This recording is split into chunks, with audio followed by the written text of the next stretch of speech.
भारतीय जनता पक्षाची महत्वाची कोर कमिटीच्या नेत्यांची बैठक आताच संपली। माननीय अध्यक्ष चंद्रशेखर बावनकुळेजी यांच्या अध्यक्षतेखाली आणि आमचे नेते माननीय देवेंद्र फडणवीसजींच्या नेतृत्वात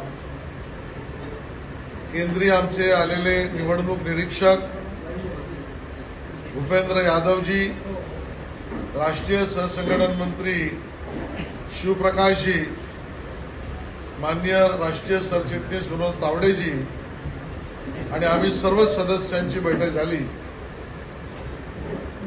यामध्ये राज्यातील सर्व जिल्हा स्थानावर भारतीय जनता पक्षाची विस्तारित कार्यकारिणी अधिवेशन येणाऱ्या विधानसभा निवडणुकीच्या तोंडावर कार्यकर्त्यांशी संवाद साधण्याचा उपक्रम आणि कार्यकर्त्यांना या निवडणुकीत कुठल्या मुद्द्यांना घेऊन समोर जायचं आहे, या जिल्हा विस्तारित कार्यकारिणी अधिवेशनाचा संपूर्ण रिव्ह्यू, संपूर्ण लेखाजोखा घेतला। प्रत्येक विधानसभा शहा ज्या ठिकाणी आमचे भारतीय जनता पक्षाचे आमदार आहेत त्या ठिकाणी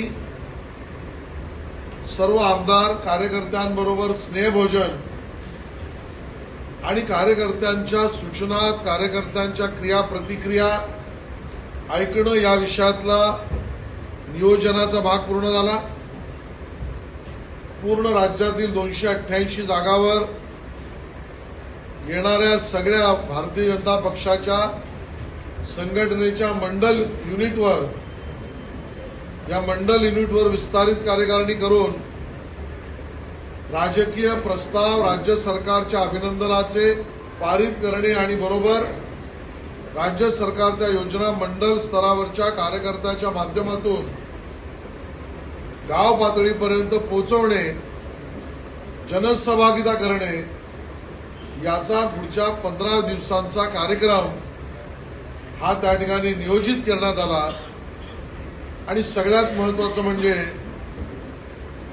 महायुतीत असलेल्या सर्व पक्षांचे पक्ष आणि नेतृत्वाशी जागा निश्चितीकरणाची चर्चा आता सुरू करायची, हा निर्णय त्या ठिकाणी झालेला आहे।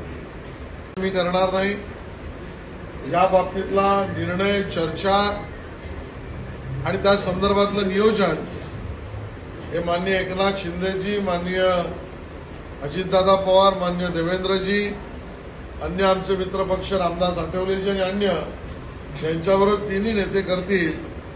पण आता वेळ दौडवायचा नाही, विजयाकडे पहिलं पाऊल महायुतीचंच, म्हणून जागा निश्चितीच्या चर्चेला सुरुवात हे धोरण ठरलेलं आहे। आता बैठकीमध्ये आमच्या जास्त वेळ न दवडता महायुतीतल्या आमच्या सर्व मित्रपक्षांबरोबर बैठका होतातच आहेत, पण विधानसभेच्या जागा निश्चितीकरणाचा फॉर्म्युला, निकष, जिंकण्याचं नियोजन आणि त्या आधारावर जागांचं वाटप, जागांची निश्चिती हा कार्यक्रम सुद्धा त्या ठिकाणी ठरलाय आणि त्याची सुरुवात माननीय देवेंद्रजींच्या नेतृत्वात त्यांना संपूर्ण अधिकार देऊन सुरू करण्याची भूमिका पक्षाने स्पष्ट केली।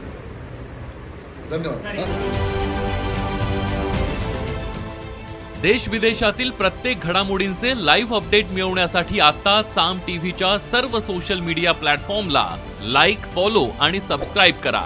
तसंच सर्व नोटिफिकेशनसाठी बेल आयकॉन प्रेस करायला विसरू नका।